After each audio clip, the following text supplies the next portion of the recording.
Yes, we're live and in color. Now, that's an old reference. I'm Thomas Michaud, and welcome to Real Guitar Live. I want to answer as many of your guitar-related questions as I can. Please feel free to add some in the chat. And I'm going to start with the pre-submitted questions. But first, I better find them. Okay. There's a lot of stuff on here. Okay, here we are.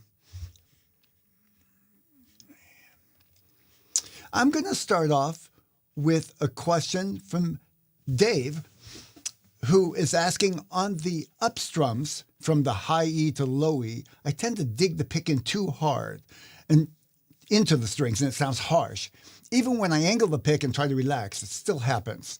What's the best way to hold the pick or practice to fix this? So, first of all, Dave, this really is a very common, and it's one of those milestones on the way to getting a nice, clean, smooth strum. And the main issue is not so much angling the pick, though that helps. It has to do with how much you're digging into the strings for the guitar. So let me get my acoustic guitar, since that's where I usually use a pick. I mean, for strumming. I use a pick for melodies on nylon. First of all, you're going to want to make sure you're holding the pick to give you the best advantage here. And what I like to do for strumming is to put the pick on my index finger. Matter of fact, let me get nice and close for this. I'm going to, there we go, I can see that. Index finger, pick kind of facing out from the index finger. This is not the only way I hold the pick, by the way. When I'm playing melodies, I use something different, but this is the best strumming. Then thumb over it. See that thumb's at the angle. Now I'm squeezing on the back part of the pick more than the front part, so it wobbles just a little. Of course, this takes some practice, because if you don't squeeze enough, it's going to fall out, which all of us have experienced. But it's too much and the pick's too stiff. So now I'm aiming my hand into the strings and brushing along the strings. You see, by holding it this way, it's actually harder for me to dig in, because the hand tends to just brush along the strings. Here's too deep. And I feel like I need to clamp in a little to make that sound. But with the pick pointing this way, there it is. See, finger, and I'm brushing, just like think of it as a paintbrush, and I'm smoothing paint over the strings.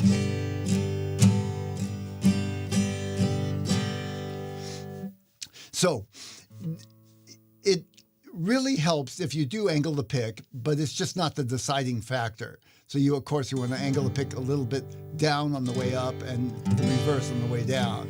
And I keep that wrist loose. If you tighten it up, it's going to be hard. Loose. Think of it like shaking out water. If you think it's too tight, do this. Just like you're shaking some drops of water off your fingertips. Okay. Now, that said, you need some exercise to practice. Mute the strings with your left hand. We want just rhythm. And then very lightly, just brush down the strings like I suggested. So light that it wouldn't really be enough, lighter than would be appropriate for playing. Because what you're doing is you're going to test how hard you need to strum, and then do the same on the way up. I usually start students with just one going down first to get the feel, and then on the way up, and then back and forth. So this is the kind of thing you want to do a little at a time every day, not sit for one session for 30 minutes and just practice this and say you got it or you don't got it. Because it actually, when you go to bed at night and you get up next day, some of that soaks into your brain better. And actually you find many times the next day it'll actually be a little better than when you were working on it. You get yourself kind of tense and tired by doing long sessions. So gradually increase the volume, which means you're going to dig in a little more. And you want a little flick. Again, think of that water. You're getting the drop of water, the least effort you need to get that drop of water just fly off your finger. And then increase a little bit of the speed and try and keep the tension that gives you a good sound. Then play a chord and then apply it to a chord and see how it sounds. Now you can too light, a little more.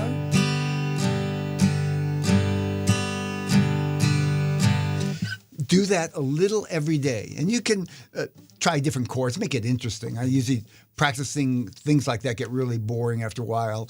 So I'll vary it by just changing the chords up a little bit, or even you might want to try different picks, not because necessarily that's going to solve the problem, because it's fun and you might find a pick that you just like better than the others and that works better, and it gives you that variety. So you got some different ways to practice this.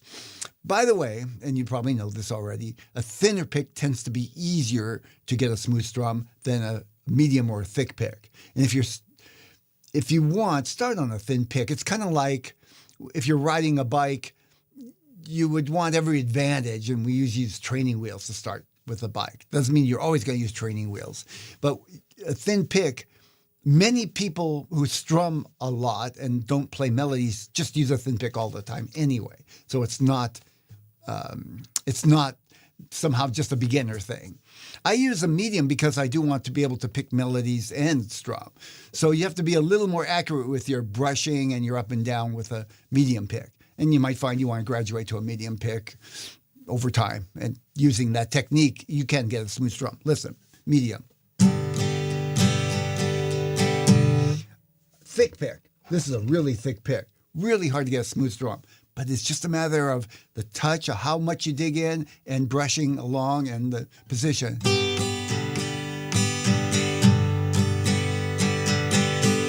And I am letting my pick wiggle a little bit.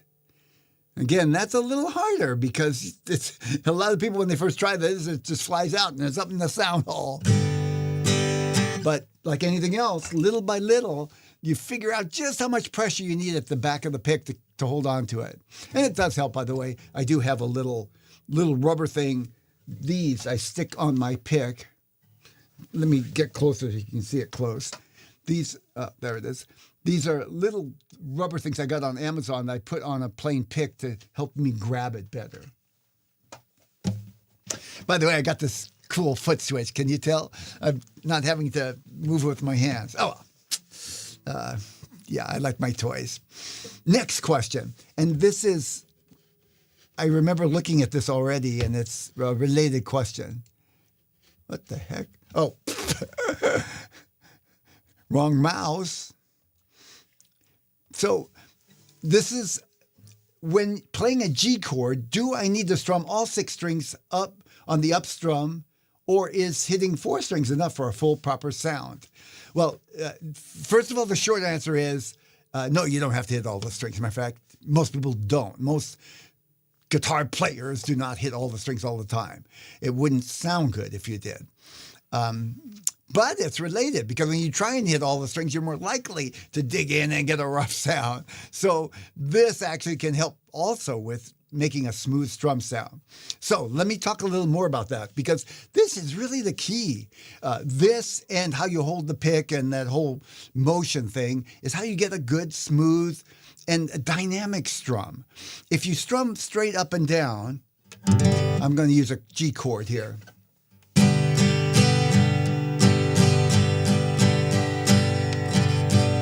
That was the motion of a very popular strum.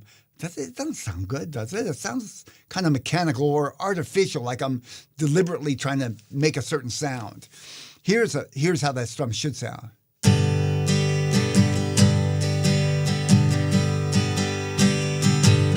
What I'm doing is I'm hitting the low 4 strings, not all 6 strings, and then on the way up, just the top 3, maybe 4 strings. I'm not being exact. That's not the issue. Think of the low as kind of the full sound, and the up strum as kind of like a sparkle or a brush sound. Boom, sha, boom, sha, boom, sha, boom, that kind of thing. So I almost never hit all 6 strings when I strum up, unless I want an effect like that. something that's for a specific purpose. There are a variety of ways you can do this, but you just want to start by practicing. Go down, up, and try to hit more of the low strings on the way down and more of the high strings on the way up. Sometimes I'll isolate down to just like the first bass note.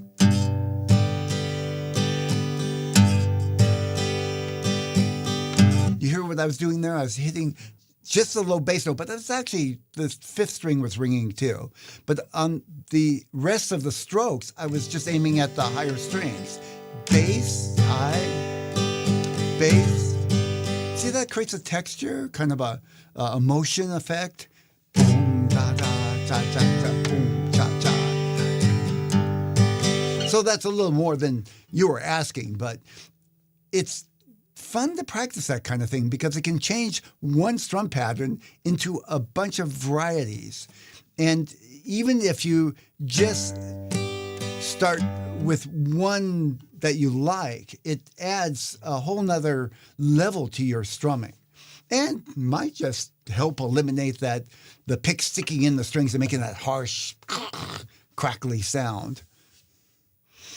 Let me go on to the next question. And, I should look and see if anybody is adding questions that are related, because it'd be nice to answer them at the same time. So everybody says it's working, which is a good thing. Okay, I don't see anything related, so I'm going to go on to the next question.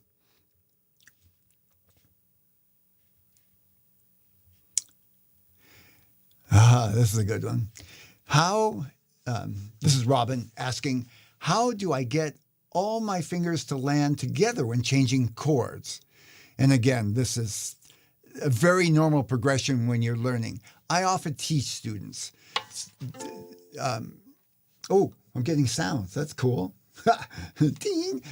I often teach students when they're first learning to change chords to go for kind of an anchor finger or aim for getting one finger consistently first and then the rest of the fingers follow. I mean, very shortly, not and then, just like going to a G chord, getting that low bass note and then strum. Because usually the low bass notes are what you hit first, and so it helps to get that first, that fraction of a second.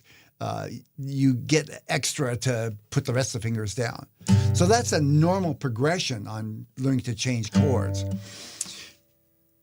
The way to practice when you're ready to get them all, and you do want to get them eventually all at the same time, basically. The way to practice that is just start by pick a chord and hover over the chord like this. And what you're doing is trying to make a combined shape now instead of aiming specific fingers. So I'm looking at a G at a certain shape, and I look over my guitar, and this G shape is not one finger. It's this three-finger shape that's going to go down. Then you practice putting it down. Doesn't work the first time. No. You do a little at a time. And then don't even strum first. Just practice getting in the right place. After you do that for a little while, then practice the strum. Now what you're doing is checking to make sure the fingers are close enough to the frets and they're solid enough to make a good sound. Then take it off. And you do this a little every day. It's not the kind of thing you want to spend a long time on. And then pick a second chord. And the same thing. So this is the progression. And then what you end up doing is going from one to the other. So you need to practice being able to switch up chords, right? You might have one chord, but you're going to mess up when you change to a different form, to a different chord. So you practice switching from two commonly used chords. I picked G and D because they're very commonly used. C would be another good one. And just do that a little bit each day, and you'll find you're training your fingers to think of themselves as a group, not just one finger. So it's a progression. Again, I start people thinking one finger, an anchor finger usually, or a finger that stays on the string as they change chords, the same string when they move. But over time, you start shifting that to thinking of them as a group.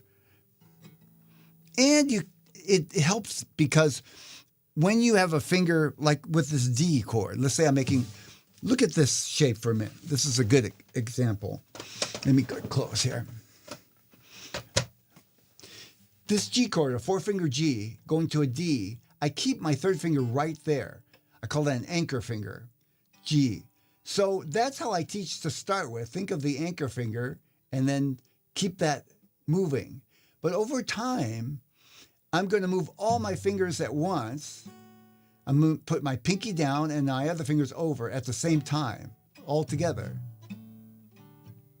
But I keep the anchor finger there, and that's why it's a good progression to start learning the anchor fingers, because it's useful in addition to putting all your fingers down at the same time. Same with a C. Let's go a C to a G chord. Now I move all the fingers, but I keep these two in the same pattern as I move over and bring the pinky down. And again, ideally, it's all at the same time. But I don't want to pick everything up and do this. That would be a waste of energy. And I wouldn't be using the advantage I have here, having this shape already in how do I say? Having this shape already formed. That's what I'm trying to say. So you practice, you whittle away at this little at a time. And it's amazing what you can do with short practice sessions consistently. People often overestimate what you can do in a short run. They try something for 4 days and say it just didn't work. Well, that's too short. But they underestimate what you can do by doing something little over a period of weeks, months, and maybe even years. And I have to keep reminding myself of that too, because I get frustrated once in a while. Something doesn't work as fast as I want it to. Okay, let's see. Yes, Will says, Dave says he's been holding the pick too close, choking up a little bit too much, which makes it a little too stiff. It's a balance, you know. Again, if you hold too far on the edge, it's going to keep falling out. You'll find that place as you practice, and just keep at it. Next question.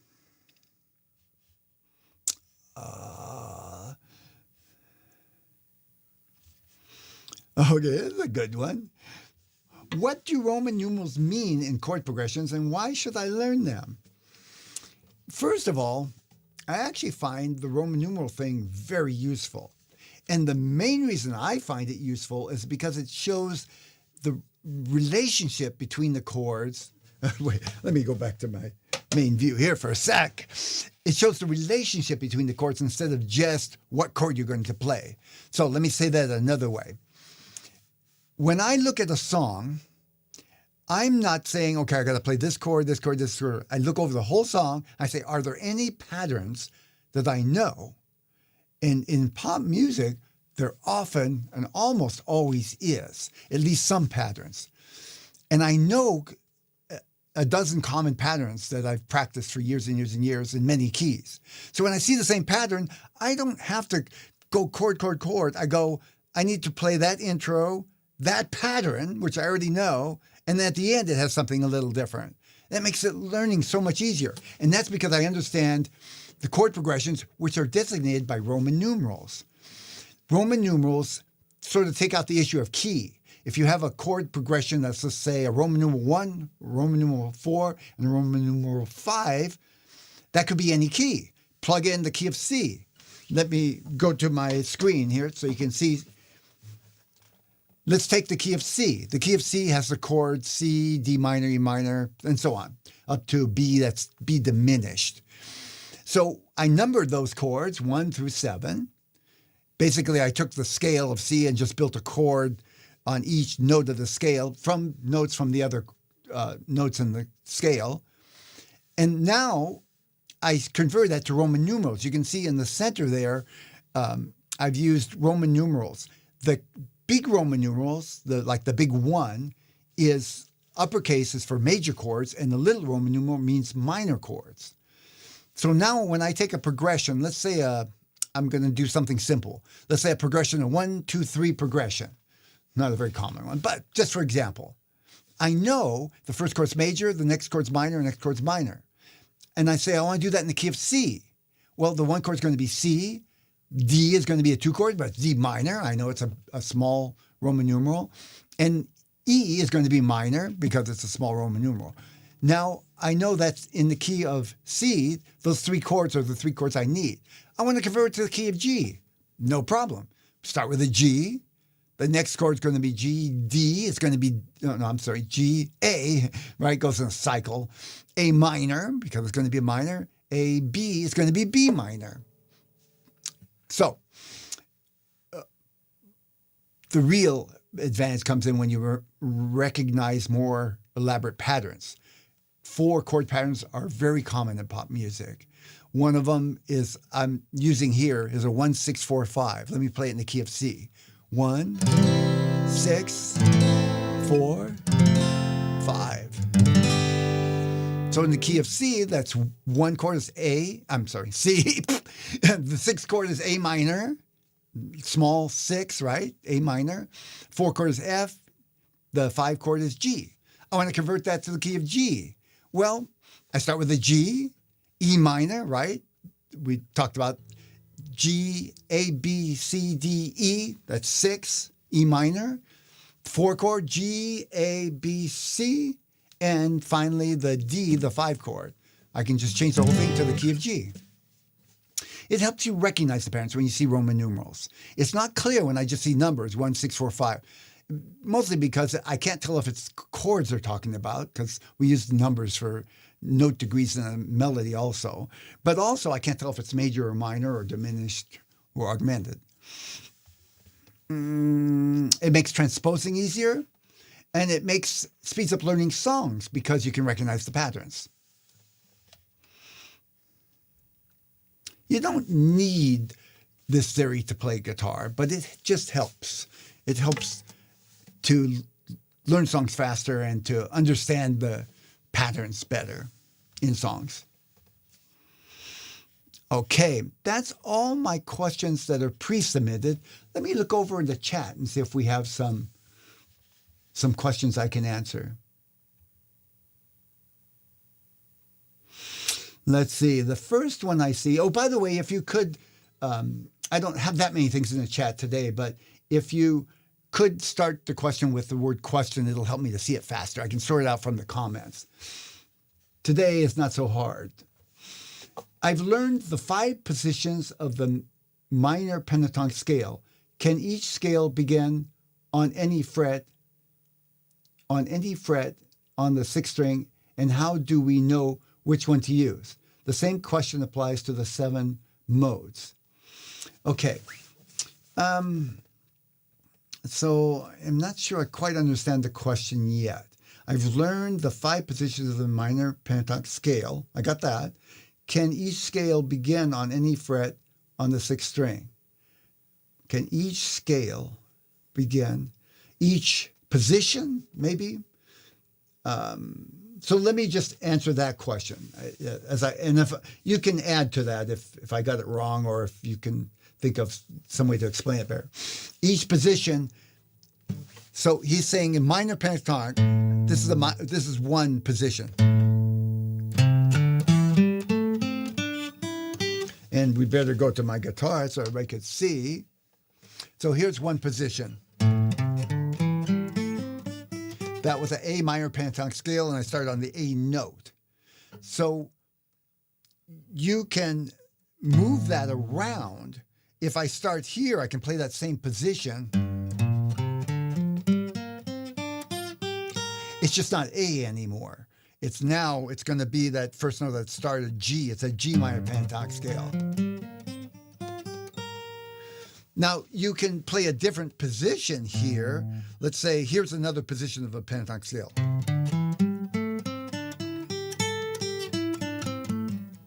And that's still A. That's part of this. That's just almost the same notes, just played in a different place. And that's what that means, positions.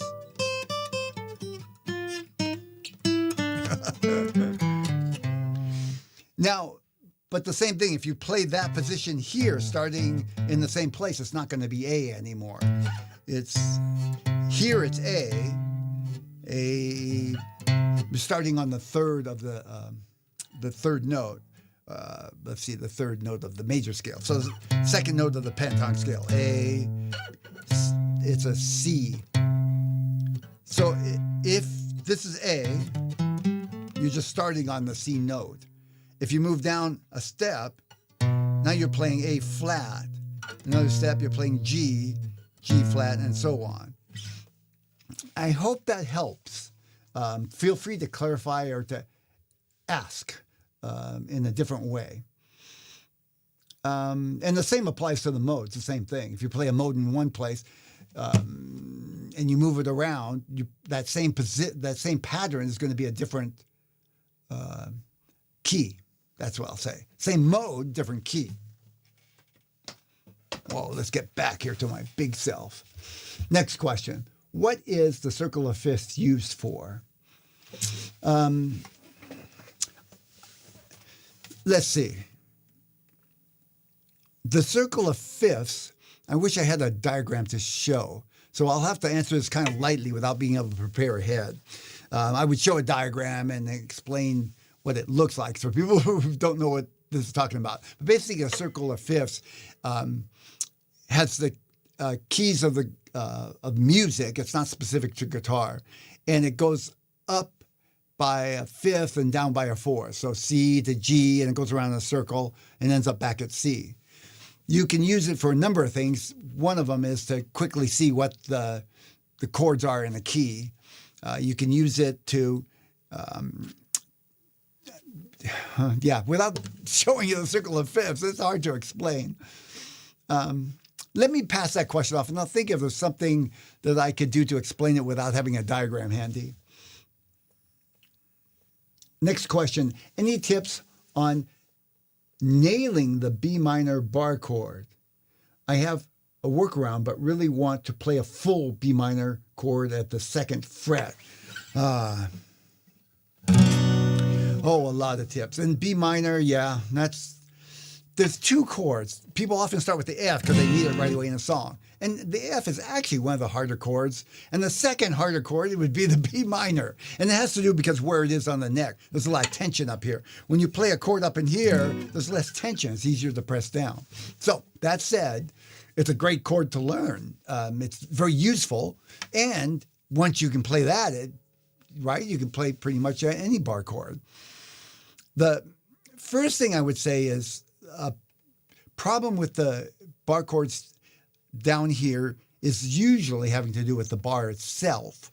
And there are a number of things that people have a hard time with. And mainly it is getting the bar in such a way across the frets that the strings all sound proper. What I have students do is practice the bars separately using an exercise. So the exercise goes like this. You start at the F position, the first fret, and just play one note and bar it, and then release. And then play the fifth string and release. And the next string. What you're doing is you're strengthening your finger and you're figuring out just how much you need to press to make it sound. And you might even, try deadening it out once in a while and just see how hard you need to press. Or maybe better said, how light you need to press. People often overpress, and it makes their hand tired, and they can't play for very long. Or they get carpal tunnel, God forbid. Then you do it up next fret, start over. Do that just for 3 minutes. I wouldn't even go 5 minutes. 3 minutes every day for a couple of weeks. And you can do other things too, but I'm saying start your practice this way or, within your warm-up session. And just go up to maybe the 7th fret and then go back down. I would actually, when I first start, and just get as far as you can in 2 or 3 minutes and then stop and forget about it. But over time, you'll get a little quicker because you start figuring out exactly how much you need to press without having to fuss around. So you start going back down. That will strengthen this, but it'll also sensitize you to how much you need to press. Now, the B minor also uses this form in these 3 fingers. So I don't know if that's your problem. I would have to see. But if it is, you might just want to practice this a little bit for a few minutes a day too. Play the A minor chord without the first finger and then move it up. And just get used to that form. And make sure all the notes are sounding.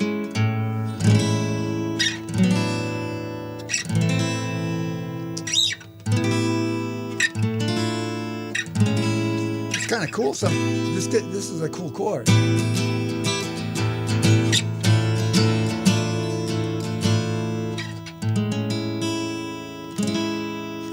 Wow, that sounds nice. Anyway, what you do is you're practicing the form. Take them off, put them back on, so you can get there automatically, quickly, without having to fuss with it. Because you got a bunch of things going on. The bar, and then you got this other part. And if you're not sure this, and the bar is still learning, you got too many things going on at once.